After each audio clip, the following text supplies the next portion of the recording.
শিক্ষার্থীদের কর্মসূচিতে শিক্ষক লাঞ্ছনার ঘটনায় জড়িতদের শাস্তির দাবিতে রাজশাহী বিশ্ববিদ্যালয়ে কমপ্লিট শাটডাউনের ঘোষণা দিয়েছেন কর্মকর্তা কর্মচারীরা।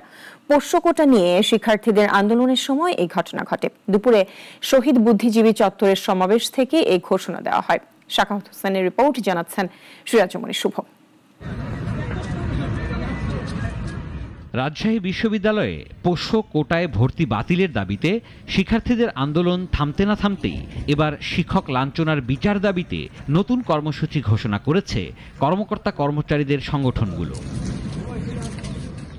শিক্ষার্থীদের কর্মসূচিতে শিক্ষক লাঞ্ছিত হওয়ার ঘটনায় জড়িতদের শাস্তি না দেওয়া পর্যন্ত বিশ্ববিদ্যালয়ে কমপ্লিট শাটডাউন ঘোষণা করেছেন কর্মকর্তা কর্মচারীরা।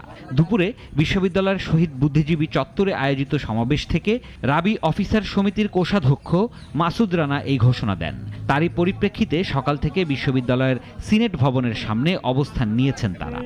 আমরা এখন পর্যন্ত কোনো শিক্ষকদের সামনে দিয়ে যাওয়ার সাহস পাই না, আর এই ছাত্ররা শিক্ষকের গায়ে হাত তুলে দিচ্ছে, কিছুই হচ্ছে না। তো এরকম যদি চলতে থাকে এর আরো ভয়াবহ পরিণত হবে। এই আন্দোলনের মাধ্যমে শিক্ষকদের লাঞ্ছিত করা, অফিসারদের লাঞ্ছিত করা, এটা একটা আমার মনে হয় যে রাষ্ট্রকে নস্যাৎ করা একটা ষড়যন্ত্র বলে আমার কাছে মনে হয়েছে। কাদের ইন্ধনে তারা এই কাজটা করছে আমরা জানি না, তবে এর সুষ্ঠু বিচার না হওয়া পর্যন্ত সমস্ত ক্লাস পরীক্ষা অনির্দিষ্ট কালের জন্য বন্ধ থাকবে।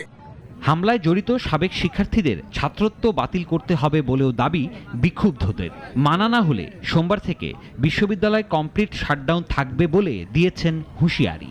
তবে কেন্দ্রীয় ছাত্র সংসদ নির্বাচনের সব কার্যক্রম এই কর্মসূচির আওতা মুক্ত থাকবে বলেও জানিয়েছেন তারা।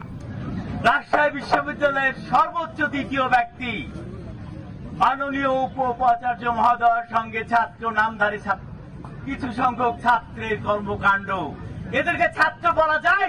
এরা সন্ত্রাসী, এরা সন্ত্রাসী, এবং এদের উদ্দেশ্য বিশ্ববিদ্যালয়ের স্বাভাবিক গতিকে, স্বাভাবিক অবস্থাকে অচল রাখার একটা চক্রান্তের অংশ।